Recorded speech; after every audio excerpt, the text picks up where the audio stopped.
మిత్రులందరికీ నమస్కారం. Welcome to RGTV news Telugu. Congress పార్టీకి ఓటేసేందుకు చెప్పుతో కొడతారా అనే ఒక వివాదం అయితే వినపడుతుంది.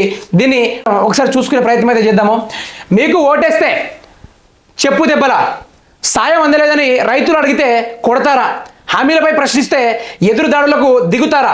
జగదీష్ రెడ్డి. ఎన్నికల్లో గెలుపు కోసమే కాంగ్రెస్ 420 హామీలు. అసెంబ్లీ ఎన్నికల పొరపాట్లను సరిదిద్దుకుంటాం. లోక్సభ ఎన్నికల్లో గులాబీ విజయ ఢంకా మోగిద్దాం. 10 రోజుల్లో ప్రజల్లోకి కేసీఆర్. మాజీ మంత్రి జగదీష్.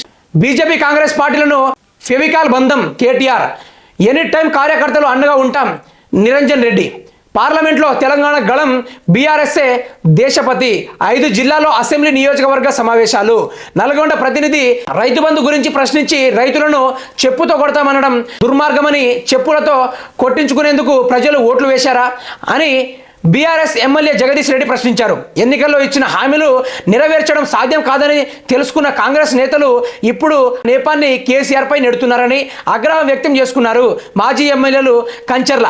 ఇది కూడా వాస్తవానికి కరెక్టే. మరి టెన్షన్లో కాంగ్రెస్ పార్టీ గెలవడానికైతే ఏదో ఒక మైకంలో 420 హామీలు అమలు చేసి అవి పూర్తి స్థాయిలో నెరవేర్చినప్పుడు అయితే ఈరోజు కేసీఆర్ పైన దుమ్ము పెట్టడం జరిగింది.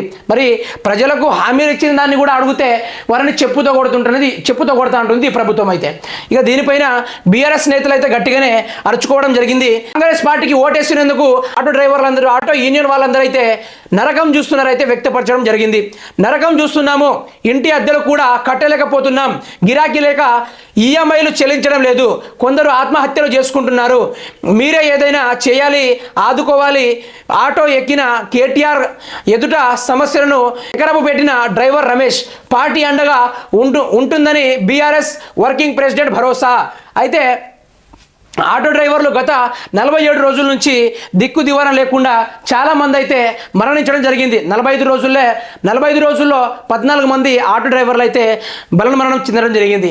అదేవిధంగా రైతులు కూడా చాలామంది, 7 మంది రైతులు కూడా పురుగుల మందు తాగి ఆత్మహత్య చేసుకోవడం జరిగింది. మరి ఈ ప్రభుత్వం ఏదైనా పట్టించుకుంటుందా? ఈ ప్రభుత్వం ఏదైనా వారి ఇంటికి పోయి వారిని పరామర్శించుతా అంటే అసలు వారు గెలిచినప్పటి నుంచి వారి ముఖం ఏముందో, ఏ విధంగా ఉందో, వారిని ఓటేసినందుకు మా చెప్పుతో మేమే కొట్టుకోవాలని ఆటో డ్రైవర్లు అయితే నిరసన తెలుపుకోవడం జరిగింది.